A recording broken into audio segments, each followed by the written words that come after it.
Got one idea that I'm especially psyched out of my mind about. You know, it's one of those ideas where you're just like, yes! Human sacrifice, dogs and cats living together, mass hysteria. Dave Flynn? On the radio. Hold on to your butts. Hey there, welcome to Dave Flynn on the radio, the number one blogcast on the internet. I'm Dave Flynn, and since reading is hard, I'm going to do it for you. Today, we are talking about SEGA. SEGA and Nintendo, and Walmart, and the console wars of the 90s, before Sony came in and smashed them all to bits. But how did the shift really happen? It wasn't about specs or distribution.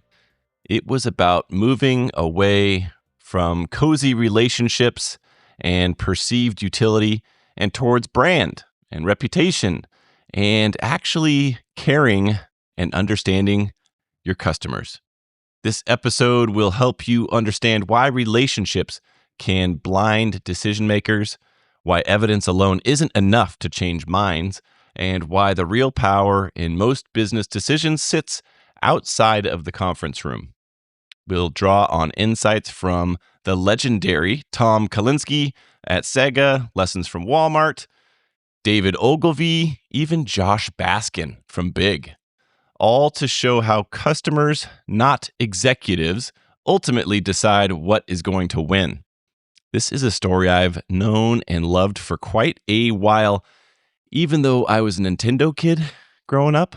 And this summer, sitting around a campfire on the Green River in Moab, I found myself telling the story to a bunch of friends who probably didn't care that much. But the next day, I got up and I thought, if I'm telling that story around the campfire, it should probably be in the trust book. And it will be, some version of it. So I wrote it down, and here we go. You can find more stories and essays like this at winwithflynn.com. But if you're ready, I'm ready. Let's jump into the show. Segaville, USA. Sega's Genesis console was the fastest thing alive. The technology blew Mario and Nintendo out of the water. Sonic the Hedgehog blazed through curves, loops, and slopes at ground-breaking speeds, while Super Mario Bros. And their franchise continued to produce blocky graphics and slower exploratory gameplay. Sega was edgier too. Streets of Rage, my son's favorite, featured brawling with bottles and bats and knives you could pick up and throw at your adversaries. It is damn fun. It was also a dramatic counterposition to Nintendo's family-friendly, cartoonish themes. Nintendo had a lot of relationships, but Sega had the product. The question was whether that would matter.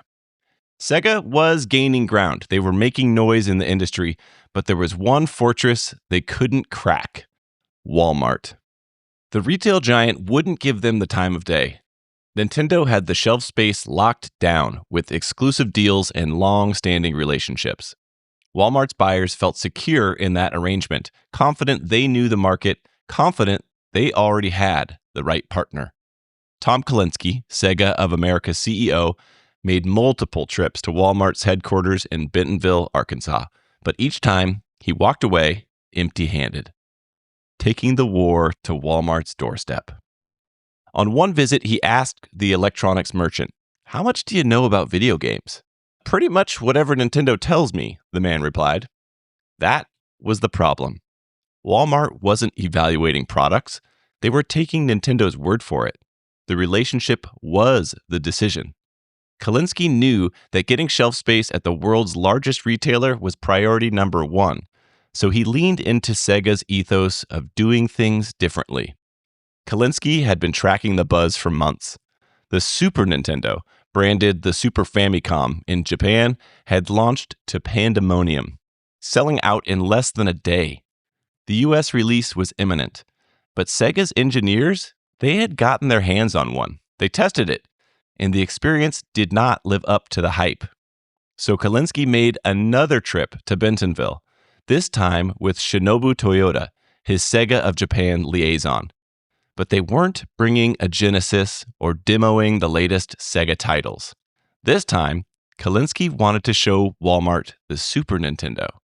It was a risk. If Walmart liked the Super Nintendo, the strategy would backfire and only reinforce their loyalty. But Kalinske believed that if Walmart saw Nintendo's new system in action, they'd realize it was underwhelming and that Sega's moment was coming. If Walmart recognized the issue early, they could be the hero. Save Christmas for families who wanted the best, a Sega. But the Walmart buyer was not interested. He said, "There's nothing you can possibly show me on there that will change the fact that Nintendo has made us a lot of money and will continue to do so. Maybe parents will make a stink, but in the end, they're going to buy it, so it doesn't really matter."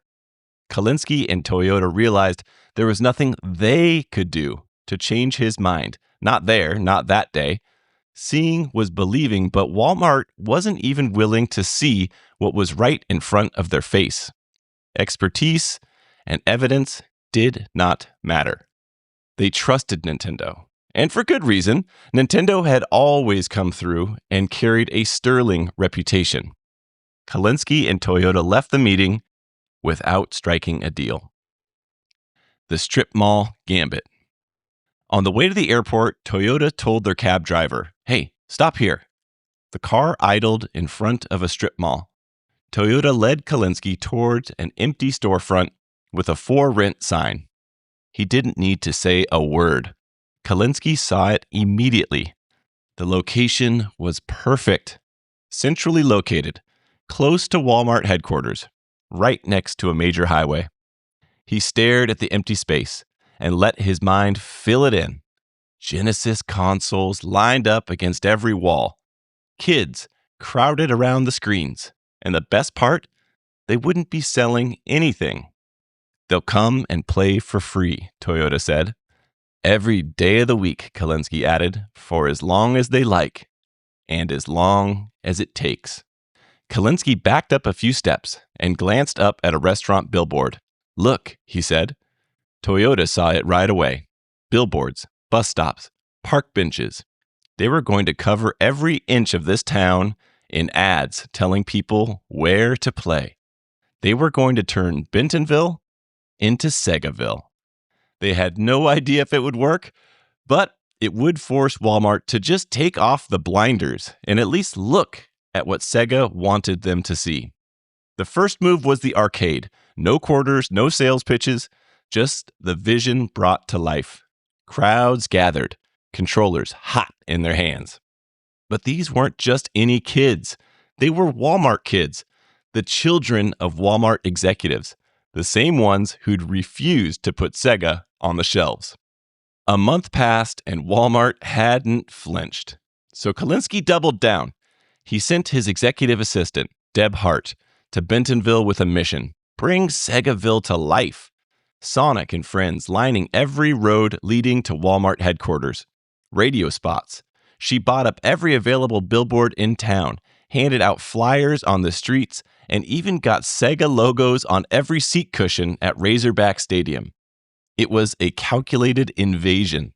These kids, fresh off an hour of Sonic speedruns, would go home to mom and dad clamoring for a new Sega Genesis. "Everyone's playing it, why can't we get one?" No boardroom pitch could compete with that. A kid, genuinely excited, asking their parents for the hottest gift of the season, is the ultimate focus group.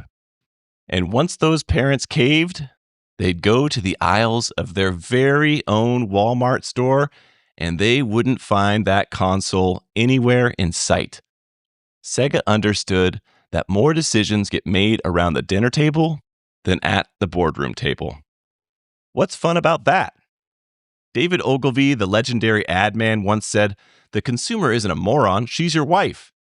He could have added, "and your children too." Sega didn't need to convince Walmart's buyers that Genesis was worth stocking. They needed to convince the people those buyers listened to. There's a great scene in the movie Big where Tom Hanks, playing a kid trapped in an adult's body, sits in a toy company pitch meeting.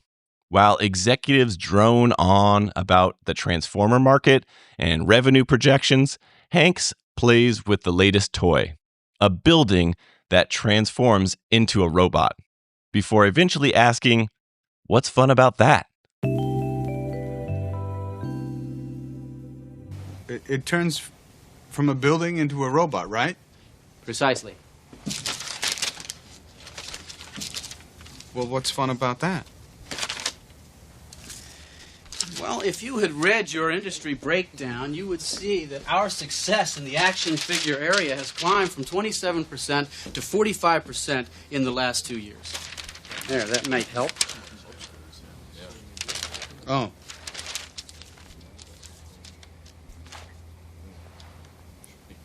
Yes. I still don't get it. What? What don't you get, Judge? Well, there's a million robots that turn into something. And this is a building that turned into a robot. So what's fun about playing with a building? That's not any fun. This is a skyscraper. Well, couldn't it be like a robot that turns into something like a bug or something? A bug. Yeah. Like a big prehistoric insect with maybe like giant claws that could pick up a car and crush it like that. A prehistoric transformer? Interesting. Gentlemen, So the robot turns into a bug. gentlemen, You should listen, if to you him. would just... He's got a very good idea here. The robot turns into a bug. This is a great idea. Someone said water. Hanks sees the world through their customers' eyes because he still is a customer. He's Josh Baskin, a kid in an adult's body, and he understands. That's what happened to those Walmart buyers. 1 foot in the boardroom, 1 foot in their living room. Their kids were looking at the latest from Nintendo and asking, what's fun about that? They wanted a SEGA. Meanwhile, Kalinsky kept up the professional courtship. He sent Walmart a packet of sales reports and news clippings each week, called to share marketing plans and product development information, all while never once acknowledging that SEGA had been trying to take over their hometown for almost a year now. Then finally, the call came. The psychology of doubt. Look, said the Walmart electronics merchant, we give up. We'll carry SEGA. Just close the damn store already and stop all the advertising in Bentonville. My boss and his boss, they're driving me crazy with the questions about why we're not carrying the Genesis, and I can't take it anymore. You win. And just like that, SEGA was in Walmart. Not all the stores at first, just a test region, but if mighty Walmart was carrying SEGA, other retailers had no excuse not to follow. The thing about being a Walmart buyer in charge of video games is, to your kids, you're kind of a big deal. You're the one who knows what's coming before anyone else. You're supposed to be the expert on what kids want. It's literally your job. But when your kid comes home raving about a console they had to buy from the Kmart store up on Dixieland Road, your facade starts to crack, and you can see it in their eyes. At first, maybe you tell yourself it's a fad. Then your colleague comes in. Her kid is saying the same thing. Because how do you tell your 10-year-old that the game they love isn't in your stores? That you passed on it? That you could have tested the Super Nintendo too? A kid's dream. But you walked the CEO of SEGA out of the building. And why? Because Nintendo was easier? Because the relationship was already there? Because they've made us a lot of money? The Walmart buyers weren't acting in their customers' best interest. They were protecting a comfortable arrangement, while SEGA was in that strip mall saying, here's the product, come and play it free, judge for yourself. Walmart was hiding behind contracts and relationships that served the retailer, not the shopper. SEGA offered transparency. Walmart offered convenience for themselves. And when the buyer's own kids chose SEGA, the gap became undeniable. Not a gap in the marketing plan, not a gap in shelf space, but in understanding. SEGA knew what their customers wanted, and Walmart had stopped asking altogether. There we have it. That's the pod. Thank you for listening. If you like what you hear, please share it with a friend. Give it a thumbs up. And if you've got a few extra seconds, give it a 5-star review on Apple or Spotify or wherever you are listening. The engagement will make you feel so good, and it'll help other people find the show. Thanks again for tuning in, and we'll see you next week. All